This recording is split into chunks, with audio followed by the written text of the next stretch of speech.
Hey everyone, Joe at CasterDepot, Wayland, Michigan office.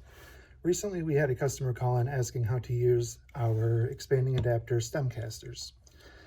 So these casters are designed to fit into a round or square tube by turning the nut on top and expanding this black rubber piece out to hold it in place. So what you want to do is lightly tighten that nut on the top to expand that black rubber piece out just a little bit. And once you have it expanded, you will put it into your tube so it fits nice and snug, and then you can turn the swivel raceway counterclockwise, and that's just expanding the rubber piece out even more inside the tube. And once you do that, it should hold it in place and you're good to go.